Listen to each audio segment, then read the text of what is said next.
ये कहानी है बलिरामपुर की, जहाँ पूरे गांव में सिर्फ एक ही किराने की दुकान थी, बबलू गुप्ता की। ओ भैया बबलू, हमको ना चावल दे दो, 20 रुपया किलो वाला। क्या दीदी, 20 रुपया किलो वाले चावल भी कोई चावल है क्या? थोड़ा अच्छा खाओ। ये देखो 25 रुपया किलो वाले चावल कितने अच्छे हैं। नहीं नहीं भैया, अब तो मंदी चल रही है, अगर इतने पैसे चावल में लुटाऊंगी तो घर कैसे चलाऊंगी? तुम 20 रुपए किलो वाला ही चावल दे दो। ठीक है दीदी। बबलू ने उस औरत को 20 रुपए किलो वाले चावल दे दिए।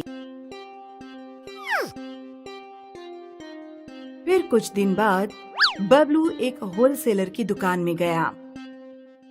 भैया जी, थोड़ा दाम घटा दीजिए, ग्राहक महंगे चावल तो खरीद ही नहीं रहे हैं। अब अच्छी चीज महंगी तो होती है ना। तू एक काम कर, महंगा चावल रख ही मत दुकान में, जो तेरी दुकान में बिके वही चावल रख। आपकी बात भी सही है, आप मुझे 15 रुपए वाले चावल की 2 गोनी दे दीजिए। वो होलसेलर अपने काम में लग गया। तभी उस होलसेलर के यहाँ काम करने वाला एक आदमी बबलू के पास आया। भैया, आपको सस्ता माल चाहिए ना? हाँ, तो आप एक काम करो, पीछे 2 गली छोड़कर एक बड़ा सा गोदाम है, वहाँ चले जाओ। वहाँ आपको 10 रुपए में चावल मिलेगा। 10 रुपए में? हाँ। भैया जी, आप गोनी मत निकालो, मैं अभी वापस आता हूँ। अरे अरे अरे, कहाँ चला तू? अरे चला गया ये भी। पर तब तक बबलू निकल चुका था। बबलू उस आदमी के बताए हुए रास्ते पे चल पड़ा और उसे एक बड़ा सा गोदाम मिल गया, जिसके बाहर एक आदमी बैठा था। लगता है यही वो गोदाम है। क्या चाहिए भाई? चावल चाहिए। कितने वाले हैं? 8 रुपए वाले हैं, 10 वाले हैं और 12 रुपए वाले भी हैं। वाह वाह, आप मुझे 8 और 10 रुपए वाले चावल 2-2 गोनी दे दो। ठीक है। उस आदमी ने बबलू को चावल की गुनिया दे दी। बबलू चावल की गुनिया लेकर दुकान पर आया और उसने नई गुनिया लगा दी। चावल 15 रुपए किलो और 17 रुपए किलो। 15 और 17 रुपए का दाम देखकर एक औरत वहाँ आई। बबलू भैया, आज चावल इतने सस्ते कैसे? बस ग्राहकों की मांग थी, इसलिए मैं ढूंढ कर ले आया। देखिए कितने बढ़िया चावल हैं और दाम तो उससे भी बढ़िया। हाँ हाँ, आप मुझे ये 15 वाले 10 किलो चावल दे दीजिए। ठीक है। बबलू ने 10 किलो चावल बांधे और उस औरत को दे दिए। फिर क्या था, सस्ते चावल की बात पूरे गांव भर में फैल गई और लोगों ने बबलू की दुकान पर कतार लगाना शुरू कर दिया। भैया, मुझे 10 किलो। मुझे 15 किलो। शाम तक बबलू का सारा चावल खत्म हो गया था। ये हुई ना बात, एक ही दिन में इतना मुनाफा। कल जाकर और चावल खरीद लाता हूँ। अगले दिन भी बबलू ने चावल की गुनिया खरीदी, फिर दुकान पर ले जाकर बेचने लगा। आज थोड़ी भीड़ कम थी, पर बबलू का व्यापार अच्छा चल रहा था। बबलू खुश था। इस बात को 2 हफ्ते हो गए और अचानक गांव के लोग बीमार पड़ने लगे। हाय, मेरा पेट बहुत दुख रहा है। मेरा भी पेट दुख रहा है। गांव के सरकारी अस्पताल में मरीजों की लाइन लग गई। सब के सब पेट दर्द से पीड़ित थे। आखिर ऐसा क्या खाया इन गांव वालों ने जो सब बीमार हो गए? नर्स, तुम फूड डिपार्टमेंट को इन्फॉर्म करो। फूड डिपार्टमेंट के अफसर डॉक्टर से मिले। क्या खाया इन्होंने? समझ में तो नहीं आ रहा है, लेकिन लगता है इन्होंने मिलावटी चावल खाए हैं, वही प्लास्टिक वाले। प्लास्टिक वाले चावल? जी हाँ। क्योंकि गांव में एक ही किराने की दुकान थी, तो अफसर सीधे वहीं पहुंच गए। उन्होंने चावल के सैंपल उठाए। वहीं खड़े खड़े चावल के सैंपल को एक टेस्ट ट्यूब में डाला और केमिकल का कलर लाल हो गया।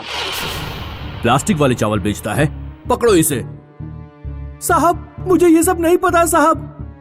कहाँ से खरीदे तूने ये चावल? मैं बताता हूँ। बबलू ऑफिसर्स को उस गोदाम में ले गया। पुलिस वालों ने हर उस इंसान को पकड़ा जो उस गोदाम में काम करता था और बबलू को भी हिरासत में ले लिया। इस तरह एक प्लास्टिक चावल बेचने वाला गैंग का पर्दाफाश हो गया, लेकिन गांव वालों को इसकी भारी कीमत चुकानी पड़ी। नंदीपुर में एक ही किराने की दुकान थी जिसकी मालकिन थी नंदा। अरे रे नंदा, वो सिर्फ एक मुट्ठी धान है, अब क्या उसे भी कम करोगी? हाँ हाँ, क्यों ना करूं? ऐसे अगर दिन भर में सभी को एक एक मुट्ठी धान ज्यादा देती रही तो मेरा दिवाला ही निकल जाएगा। पूरे नंदीपुर में नंदा की कंजूसी की चर्चा हुआ करती थी। नंदा का अपने पति धानीराम पर भी दबदबा था और उनके बेटे दीपक की भी कभी कोई इच्छा पूरी नहीं हुई। पापा, अगले महीने मेरा जन्मदिन है। आपने कहा था कि आप मेरे लिए एक नई साइकिल लाएंगे। आप इस बार जरूर लाओगे ना? कोई जरूरत नहीं है नई साइकिल की, लेकिन आपने कहा था। बच्चे का बड़ा मन है तो ले आते हैं ना। नई साइकिल विकल्प बस पैसों की बर्बादी है और अभी 4 साल पहले ही तो इसे साइकिल दी थी। लेकिन माँ, 4 साल पहले मैं इतना सा था और अब मैं बड़ा हो चुका हूँ। अब मैं वो साइकिल नहीं चला सकता। हा, बड़े आए मुझे सिखाने वाले कि तुम बड़े हो गए हो, जैसे मैं तो कभी बच्ची थी ही नहीं। लेकिन माँ, मेरी बात तो सुनो। मैंने कह दिया ना, बस। बेचारा दीपक अपने पापा की ओर देखता रहा, लेकिन मजाल हो उनकी कि वो नंदा के सामने अपनी बात मनवा सके। और फिर रूठ कर दीपक घर के बाहर चला गया। उदास दीपक एक पेड़ के नीचे बैठा था जब उसके 2 दोस्त नकुल और सोहम वहाँ आए। क्या हुआ? क्या मम्मी पापा ने पिटाई की? नहीं। फिर क्या हुआ जो यहाँ मुँह लटका के बैठे हो? और क्या होगा? इस बार भी माँ ने नई साइकिल लाने से मना कर दिया। तुम और तुम्हारी माँ, वो इतनी कंजूस क्यों है? पता नहीं। हमारी गांव में इतनी बड़ी दुकान है और एक मैं हूँ जिसे रोज एक चॉकलेट खाना भी नसीब नहीं होता। तो क्या बिना बताए खा लो? नहीं, अगर माँ को पता चला तो बहुत अच्छे से पिटाई होगी। ना रे बाबा ना, मुझे मार नहीं खानी। अच्छा ठीक है, ये लो, तुम मेरी टॉफी खा लो। मैं पापा को बोल के और मंगवा लूंगा। दीपक ने अपने दोस्त की टॉफी खा ली और वो घर की ओर लौट आया। घर लौटकर वो अपने पापा के पास बैठकर उन्हें साइकिल के लिए मनाने लगा। क्या कानाफूसी चल रही है तुम दोनों की? कुछ भी तो नहीं। ठीक है, आओ, खाना लग गया है। नंदा ने तीनों के लिए खाना परोसा और तीनों की प्लेटों में उसने गिनकर 2-2 रोटियां ही डाली। तीनों ने खाना शुरू किया। कुछ देर बाद, नंदा, थोड़ा घी दे दो।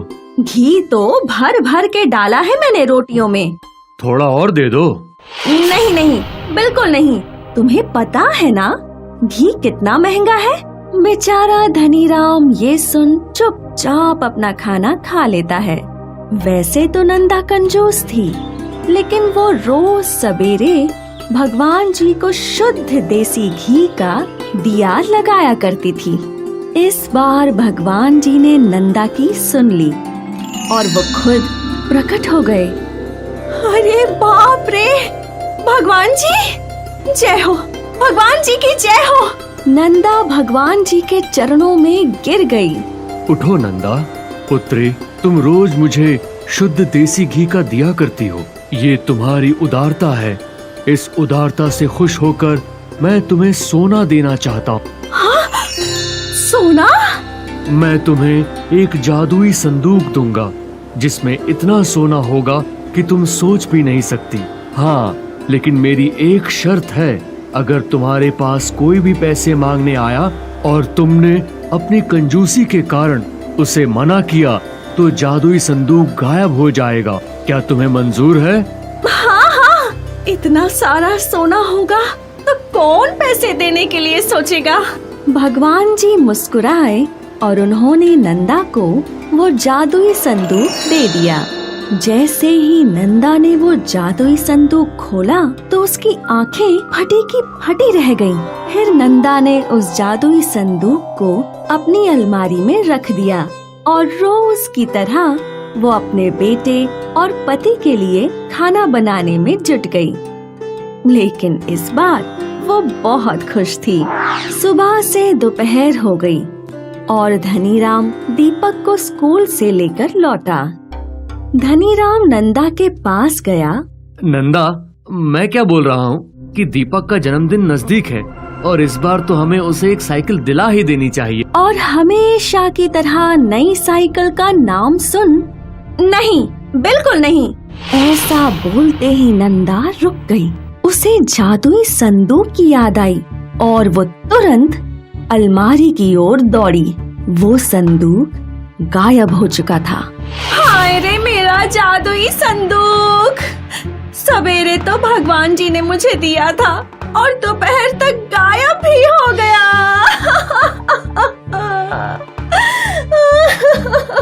फिर नंदा ने धनीराम और दीपक को सुबह की घटना बताई और वो जोर जोर से रोने लगी। नंदा ने अपना अच्छा खासा धन खो दिया और वो भी सिर्फ अपनी कंजूसी की आदत की वजह से।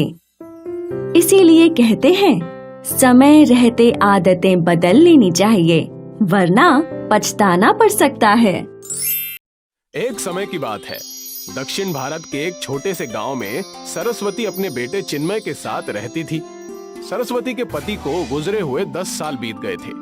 तब से सरस्वती गांव में छोटे मोटे काम करके अपना और अपने बेटे का गुजारा करती थी। अब चिन्मय लगभग 15 साल का था। अम्मा, मैंने एक काम ढूंढ लिया है। कैसा काम? लकड़ियाँ काटने का काम। पर बेटा, उसके लिए तो तुमको जंगल जाना होगा। हाँ माँ। जंगल में जंगली जानवर भी होते हैं बेटा। अगर तुम्हें कुछ हो गया तो मेरा क्या होगा? अम्मा, ऐसा कुछ नहीं होगा, आप चिंता मत करो। मेरे साथ और भी लोग हैं जो जंगल जाएंगे। और ये देखो, मेरे पास कितनी बड़ी कुल्हाड़ी है। कोई जंगली जानवर मेरे पास तक नहीं आ पाएगा। अपना ख्याल रखना बेटा। हाँ अम्मा, आप चिंता ना करें। अगले दिन से चिन्मय बाकी लकड़हारों के साथ जंगल जाने लगा। लकड़हारों ने उसे पेड़ काटना सिखाया। वो भी जल्दी जल्दी काम सीख रहा था। ऐसे ही कई दिन बीत गए। बरसात के मौसम में एक दिन चिन्मय अकेले ही जंगल आया। वो लकड़ियां देख रहा था तो सारी लकड़ियां गीली थीं। ये सब तो गीला है, थोड़ा आगे चलकर देखता हूँ। चिन्मय घने जंगलों में पहुंच गया। वहाँ अचानक उसे किसी के रोने की आवाज आने लगी। वो आवाज का पीछा करते हुए एक झाड़ियों में जा पहुंचा, जहां उसने देखा कि एक लड़की अटकी हुई थी और रो रही थी। अरे अरे अरे अरे, तुम यहाँ कैसे अटक गई? चिन्मय ने उस लड़की को खींचा तो उसने देखा कि उस लड़की के पंख भी हैं। ये क्या, तुम्हारे पंख? हाँ, मैं परी हूँ। पहली बार धरती लोक घूमने आई थी। रात के अंधेरे में एक शेरनी मेरे पीछे पड़ी थी। मैं डर के मारे भागने लगी और यहाँ तक आ गई। मैं शेरनी से तो बच गई, पर तब से मैं निकल नहीं पा रही हूँ। मेरे पंख भी घायल हैं। देखो। चिन्मय ने अपनी कुल्हाड़ी से झाड़ियां काट दी और परी को आजाद कर दिया। शुक्रिया, तुमने मुझे आजाद किया। तुम्हारा बहुत बहुत शुक्रिया। अब तुम मेरे साथ घर चलो। तुम घायल हो, इस हालत में उड़ भी नहीं पाओगी, और अगर तुम इस जंगल में रही तो किसी न किसी जंगली जानवर का शिकार हो जाओगी।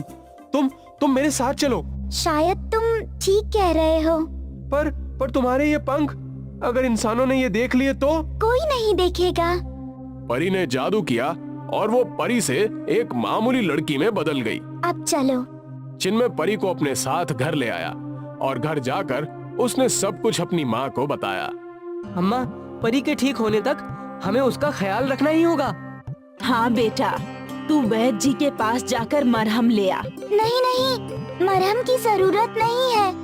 परियां अपनी खुद की शक्ति से ही ठीक हो जाती हैं।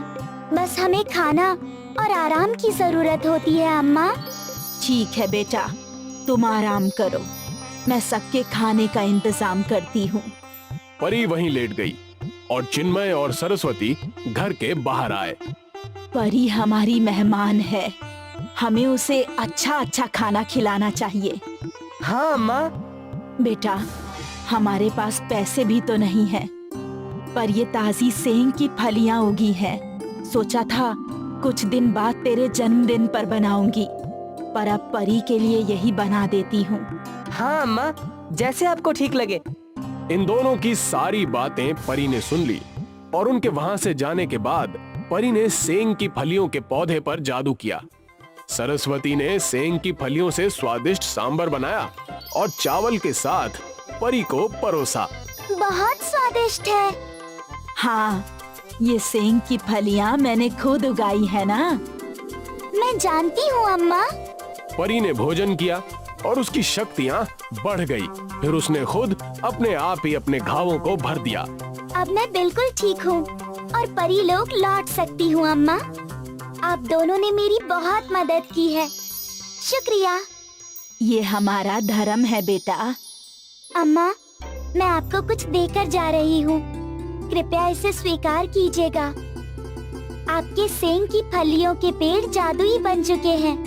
आप जितनी बार भी सेंग की फलियां निकालेंगी, ये उतनी बार उगेंगी।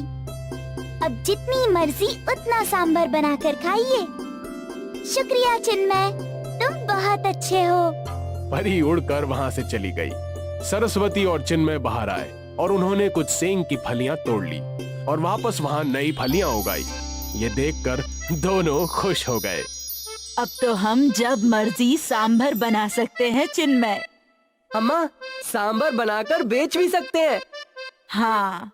चिन्मय और सरस्वती ने ढेर सारी सेंग की फलियां तोड़ ली और उन फलियों से ढेर सारा सांबर बनाया और साथ में चावल भी पकाए। मैं ये सांबर चावल बेच कर आता हूँ अम्मा। सांबर चावल का डिब्बा लेकर चिन्मय बाजार पहुंचा। लोग उसका सांबर चावल खाते और उसे पैसे देते थे। उस दिन से सरस्वती रोज जादुई सेंग की फलियां तोड़कर उससे सांबर बनाया करती थी। चिन्मय इन सांबर चावल को बाजार में बेचता था। जादुई सेंग की फलियों से बना सांबर चावल चिन्मय और सरस्वती की आजीविका का साधन बन गया। उसके बाद सरस्वती कभी किसी के घर काम करने नहीं गई, ना ही चिन्मय लकड़ियां काटने जंगल गया। अब वो लोग सांबर चावल बेचकर ही अपना गुजारा कर रहे थे। एक बार सुंदरवन गांव में गर्मी बहुत बढ़ने लगी, जिससे फसलें सूखने लगी। अचानक पता नहीं मौसम को क्या हो गया था। इस बार बरसात के मौसम में भी आसमान से एक भी बूंद पानी नहीं टपका था। सुंदरवन गांव के सभी लोग बहुत परेशान हो गए। आखिरकार उन्हें पानी के लिए दर दर भटकना पड़ रहा था। पता नहीं इस बार इंद्रदेव हमसे क्यों नाराज हैं। बरसात का मौसम खत्म होने वाला है, फिर भी आसमान में कहीं भी काले बादल नजर नहीं आ रहे। मुझे तो लगता है हमारे प्यारे से सुंदरवन गांव को किसी की नजर लग गई है, तभी ये सब हो रहा है। नहीं तो आज तक कभी भी ऐसे हालात देखने को नहीं मिले थे। मैं तो जब भी सुंदरवन गांव का नाम लेती हूँ तो मुझे वो प्यारे प्यारे सुंदर फूल, मन को मोहने वाले नजारे याद आते हैं। राधिका आंखें बंद करती है और आज से 2 साल पहले के सुंदरवन गांव को याद करती है। सुंदरवन बहुत ही खूबसूरत लग रहा है। सूर्योदय के समय सूरज की पहली किरण पड़ते ही गांव में चमक सी उठती है। चारों तरफ हरियाली ही हरियाली है। पंछियां सुबह सुबह चहक रही है और भोजन की तलाश में आसमान में निकल पड़ी है। महिलाएं कुएं से पानी भरकर आ रही हैं। किसान अपने बैलों को लेकर खेतों की तरफ बढ़ रहे हैं। बच्चे अपना स्कूल बैग लेकर स्कूल जाने के लिए निकले हैं। सभी लोग संपन्न और खुशहाल दिखाई दे रहे हैं। राधिका एक सुनहरे सपने की तरह सबको याद कर रही थी कि तभी वीरेंद्र उसे सपने से जगाता है। अरे कहाँ खो गई? आजकल खुली आंखों से भी सपने देखने लगी हो क्या?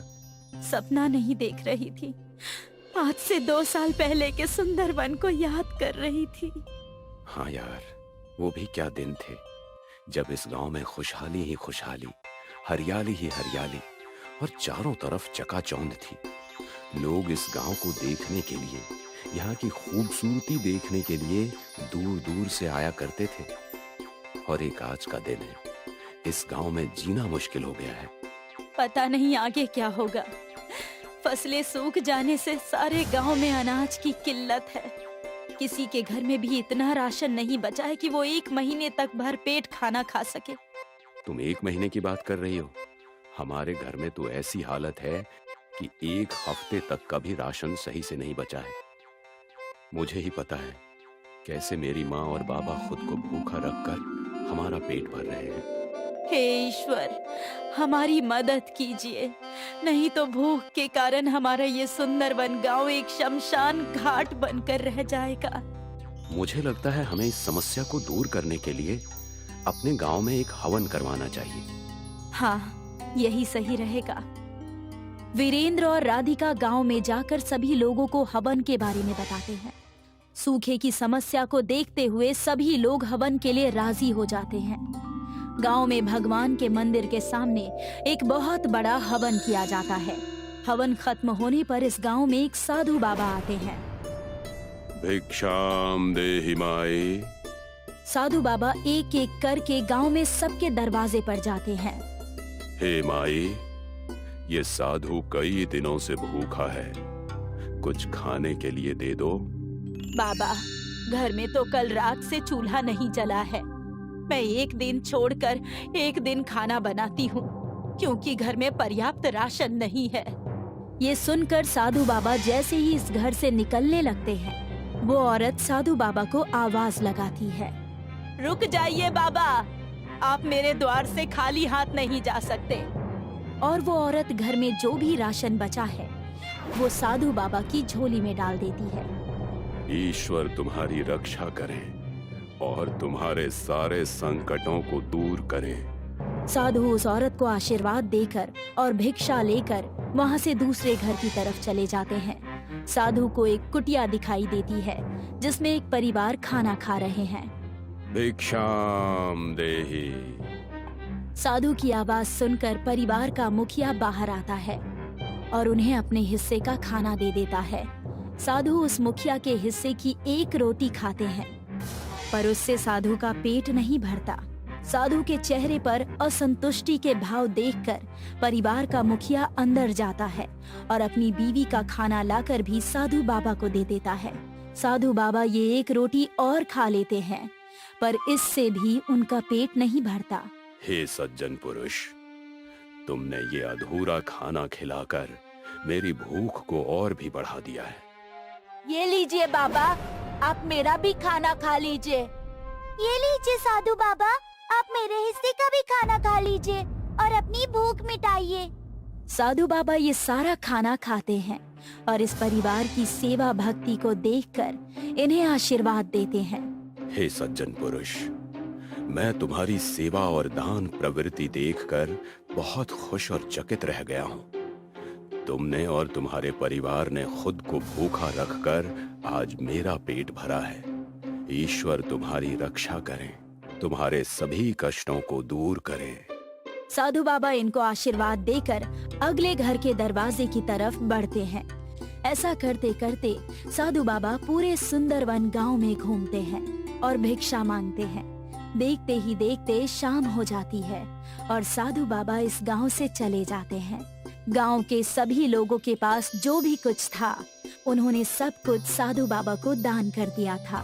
अब किसी के पास भी अगले दिन खाने के लिए 1 दाना भी राशन का नहीं बचा था। पर जैसे ही सुबह होती है और सूरज निकलता है तो सुंदरवन गांव के नजारे को देखकर सभी लोग चकित हो जाते हैं। क्योंकि गांव के एक तरफ से पानी की नदी और दूसरी तरफ से चावल की नदी बहने लगती है। हाँ, ये तो सचमुच ईश्वर की कृपा हो गई इस गांव पर। सभी गांव वालों ने एक नदी से पानी और दूसरी नदी से चावल लिए और गांव में एक बहुत बड़ी दावत रखी गई।